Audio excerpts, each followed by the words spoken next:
নমস্কার, দূরদর্শন কেন্দ্র জলপাইগুড়ির কৃষি দর্শন অনুষ্ঠানে আপনাদের স্বাগত। শুরু করছি ক্ষেত খবর ও হাটে বাজারে। ক্ষেত খবরে আজকের বিশেষ খবর হলো গত 13ই মে ফাঁসি দেওয়ায় অনুষ্ঠিত হলো কৃষিতে আর্থিক ক্ষতি মেটাতে আর্থিক সচেতনতা শিবির, লাভজনক বাংলার কালো ছাগল পালন এবং কৃষিতে আধুনিক যন্ত্রের ব্যবহার। এবার আসছি বিস্তারিত খবরে। গত 13ই মে ফাঁসি দেওয়া সমষ্টি উন্নয়ন আধিকারিকের দপ্তরের পঞ্চায়েত সমিতি হলে অনুষ্ঠিত হল কৃষিতে আর্থিক ক্ষতি মেটাতে আর্থিক সচেতনতা শিবির। এই শিবিরে উপস্থিত ছিল বিভিন্ন গ্রাম থেকে আগত কৃষক ভাই বোনেরা। দার্জিলিং জেলার নাবার্ড কৃষি দপ্তরের সহায়তায় এই শিবির আয়োজন করে।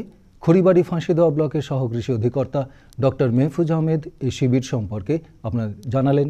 নাবার্ডের উদ্যোগে কৃষি দপ্তরের সহায়তায় আমরা আজকে বিভিন্ন ফার্মার্স ক্লাবের কৃষক প্রতিনিধিদের নিয়ে কৃষির যে ঘাটতি সেটি মেটাতে, যে ফিনান্সিয়াল লিটারেসি অর্থাৎ আর্থিক যে লেনদেন সেই সম্পর্কে চাষিদের অবগত করা হচ্ছে এবং পাশাপাশি ব্যাংকের যে বিভিন্ন ধরনের সুযোগ সুবিধা রয়েছে কৃষকদের জন্য, বিশেষ করে কৃষি লোন, ইন্স্যুরেন্স এবং অন্যান্য সুযোগ সুবিধা সম্পর্কে চাষিদের এখানে অবগত করা হচ্ছে। এছাড়াও কৃষিতে যে নতুন প্রযুক্তি ব্যবহারের মাধ্যমে উৎপাদন বৃদ্ধি, ওয়েদারের যে পরিবর্তন, প্রাকৃতিক দুর্যোগ ঘন ঘন ঘটছে, এই ধরনের পরিস্থিতিতে চাষিদের কিভাবে বিজ্ঞানসম্মত পদ্ধতি অবলম্বন করে বিভিন্ন ধরনের সমস্যা সমাধান হবে, বিভিন্ন ধরনের রোগ পোকা সহজে দমন করে গুণমানের উৎপাদন বৃদ্ধি করা যাবে, সেই সম্পর্কে চাষিদের এখানে বিশেষভাবে সচেতন করা হয়। এবার আসছি পরবর্তী খবরে। বাংলার কালো ছাগল পালন করে কৃষক ভাই বোনেরা ভালোই লাভের মুখ দেখতে পারেন।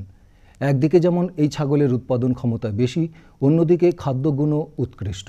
এ সম্পর্কে আমাদের জানালেন ডক্টর উৎপলা অধিকারী, ব্লক প্রাণী সম্পদ উন্নয়ন আধিকারিক, জলপাইগুড়ি। কয়েকটা পয়েন্টের উপরে বেস করে বাংলার কালো ছাগলকে বেছে নেওয়া হয়েছে। প্রথম হচ্ছে, এটা এই এনভায়রনমেন্টে প্রতিপালন করা সম্ভব, মানে এখানে যা ওয়েদার, সেই ওয়েদারের ওপরে ডিপেন্ড করে তো সাধারণত আমাদের ব্রিডগুলো সিলেকশন করা হয়।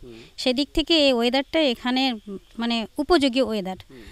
আর দ্বিতীয় কথা হচ্ছে, এর যে মাংস আর যে চামড়া, স্কিনটা খুব ভালো, উন্নত মানের, আর মাংসটা হচ্ছে খুব সুস্বাদু। আর একটা পয়েন্ট বলা যেতে পারে যে এটা বাচ্চা দেওয়ার মানে ফিকান্ডিটিটা এর বেশি, বাচ্চা দেওয়ার ক্ষমতা এর বেশি। হ্যাঁ, এই বছরে তো দুবার বাচ্চা দিতেই পারে, আর 3টে করে 2-3টে পর্যন্ত বাচ্চা হয়। সুতরাং এই কয়েকটা কথা মাথায় রেখে ব্ল্যাক বেঙ্গলকে বেছে নেওয়া হয়েছে আর কি। বর্তমানে কৃষিক্ষেত্রে বিভিন্ন প্রকার আধুনিক যন্ত্রপাতির ব্যবহার দেখা যায়। আজ দেখে নেব এমনই একটি যন্ত্র। এটি হচ্ছে সয়েল পিএইচ মিটার।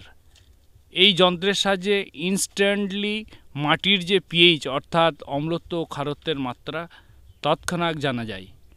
এই যন্ত্র মধ্যে একটি ময়েশ্চার মিটারও রয়েছে। আমরা পাশাপাশি মাটিতে কত পরিমাণ ময়েশ্চার রয়েছে সেটাও কিন্তু আমরা জানতে পারবো। যন্ত্রটি ঠিক এরকম, এবং এখানে আছে ভেতরে স্কেলিং করা কাঁচের মধ্যে, এবং সেই স্কেলের মধ্যে এখানে 5 থেকে 8 পর্যন্ত স্কেলিং রয়েছে পিএইচ মাত্রার জন্য, এবং ময়েশ্চারের জন্যও কিন্তু সেখানে 5 থেকে 8 পর্যন্ত স্কেল করা আছে।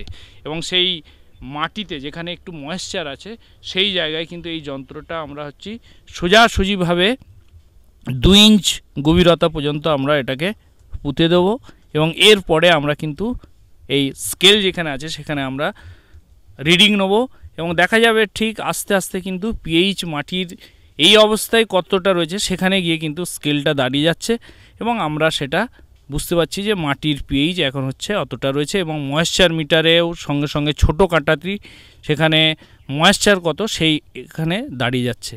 তাহলে এই যন্ত্রের সাহায্যে আমরা খুব সহজেই কিন্তু মাঠে বসিয়ে আমরা তাৎক্ষণিক মাঠে কত পিএইচ রয়েছে সেটা জানতে পারবো।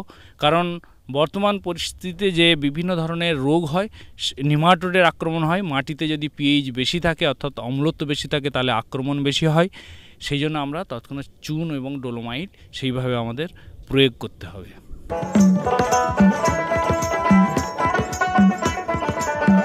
পাট আগাছানাশক স্প্রে বন্ধ রাখুন ও চওড়া পাতা ও মুথা জাতীয় আগাছা একটি নিড়ানি দিয়ে তুলে ফেলুন।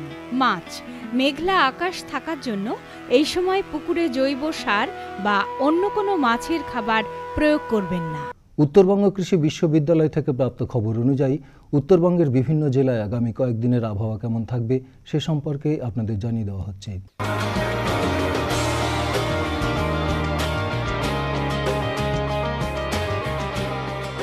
কোচবিহার জেলা আগামী 3 দিন আংশিক মেঘলা আকাশ, হালকা থেকে মাঝারি বৃষ্টিপাতের সম্ভাবনা।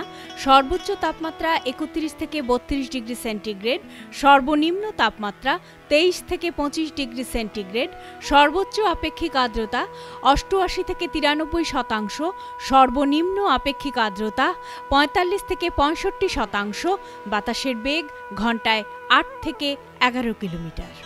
জলপাইগুড়ি জেলা আগামী 3 দিন আংশিক মেঘলা আকাশ, হালকা থেকে মাঝারি বৃষ্টিপাতের সম্ভাবনা।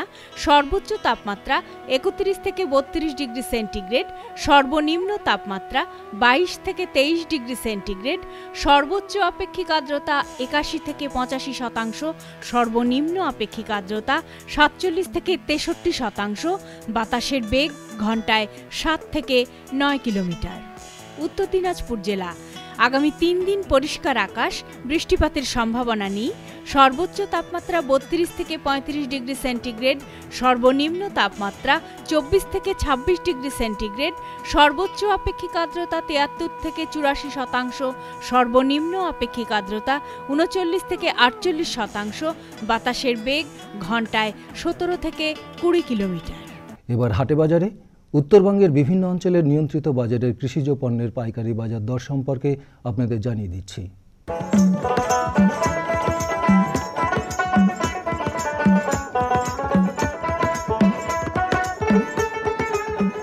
বালুরঘাট নিয়ন্ত্রিত বাজারের বাজার দর: বেগুন 400 টাকা থেকে 600 টাকা প্রতি কুইন্টাল, পটল 1100 টাকা থেকে 1300 টাকা প্রতি কুইন্টাল, আলু 440 টাকা থেকে 490 টাকা প্রতি কুইন্টাল, চাল 1960 টাকা থেকে 2040 টাকা প্রতি কুইন্টাল।